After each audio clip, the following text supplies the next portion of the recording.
Pemirsa, mulai hari ini umat Islam sudah akan menjalani ibadah puasa. Nah, apa saja yang harus diperhatikan agar gizi tetap terjaga selama bulan puasa? Berikut beberapa tips yang layak untuk pemirsa perhatikan.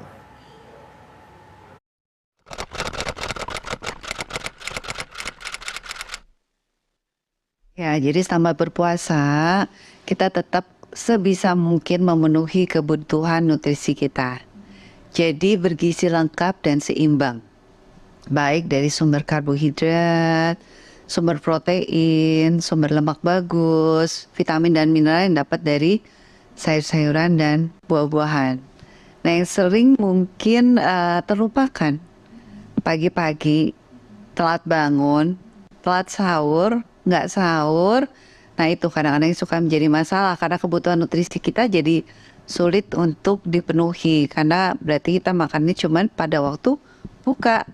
Sedangkan kebutuhan nutrisi kita kan lumayan banyak, kita perlu penuhin. Paling nggak kebutuhan protein kita sehari-hari. Juga kebutuhan vitamin dan mineral dari sayur dan buah.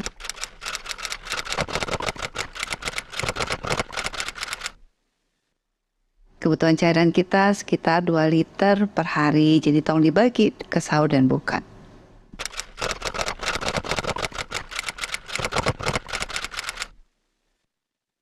Kalau bisa sih mungkin di sahur sekitar 30-40% dipenuhin, dan pada waktu buka sisanya. Karena kalau bukan bisa 2 kali dipenuhin kebutuhan makanannya.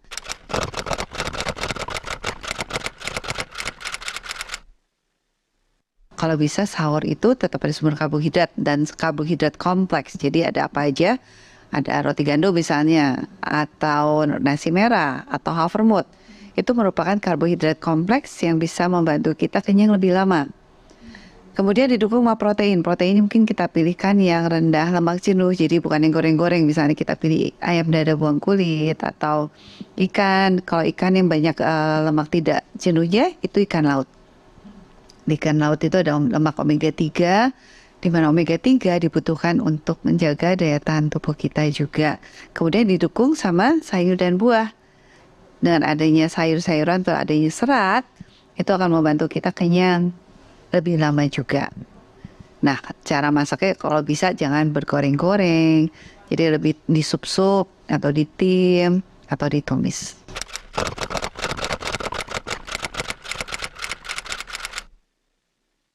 Sebenarnya segala macam makanan boleh dikonsumsi. Yang kita mesti hati-hati adalah minum kita.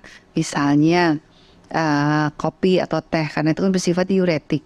Sedangkan pada waktu puasa kita juga membatasi jam makan kita ya, sehingga kemampuan kita untuk memenuhi kebutuhan cairan kita jadi terbatas.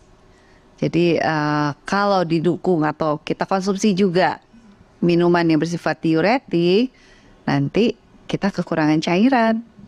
Jadi hindari itu. Nah, kalau misalnya selama berbulan puasa kita juga mau menjaga berat badan kita, tentu saja kita harus berhati-hati dalam memilih makanannya. Coba hindari atau batasi makanan yang bergoreng atau bersantan, atau makanan atau minuman yang mengandung tinggi gula. Itu coba kita batasi atau hindari, sehingga jangan sampai gara-gara puasa dan pilih makanan kita salah, berat badan kita malah naik.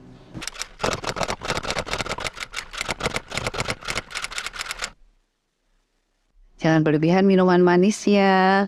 Jadi makanan minuman itu yang manis-manis kita batasi. Jadi pada waktu buka mungkin kalau mau ada sedikit manis, kurma 1-2 atau sesuatu yang manis sedikit boleh. Kemudian didukung langsung dengan nutrisi yang kita butuhkan. Jadi dari karbohidrat lagi, protein, lemak bagus, sayur dan buah. Kalau kita penuhi semua itu, tentu saja kesehatan kita jadi terjaga dan kita bisa terbantu juga jadi lebih sehat.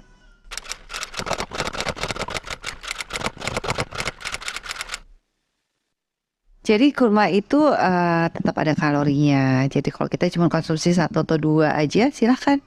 Tapi kalau berlebihan itu ada bonus tambahan kalori.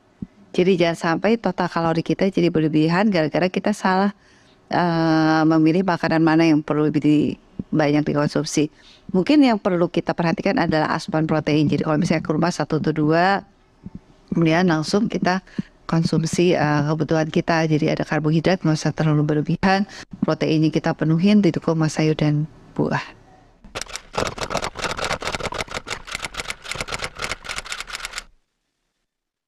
Jadi makanan yang sehat tentu saja bergizi lengkap dan seimbang. Jadi ada sumber karbohidrat, protein, lemak.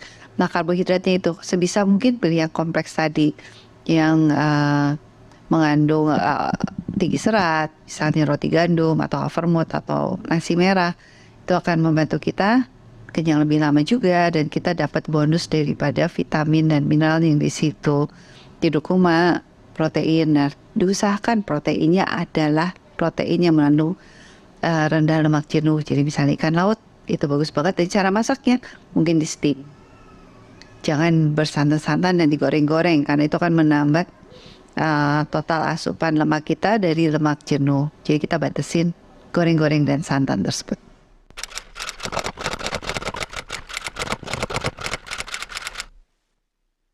Ya, jadi tentu saja jangan lupa sahur yang bergizi lengkap dan seimbang tadi.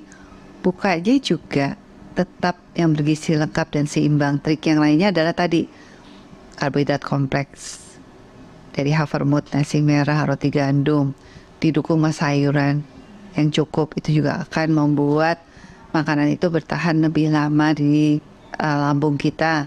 Kemudian protein, adanya protein juga itu akan membantu dia juga jadi lebih lama berada di lambung. Jadi kalau makanan kita bergizi lengkap dan seimbang, tentu saja kita bisa terbantu kuat sampai buka.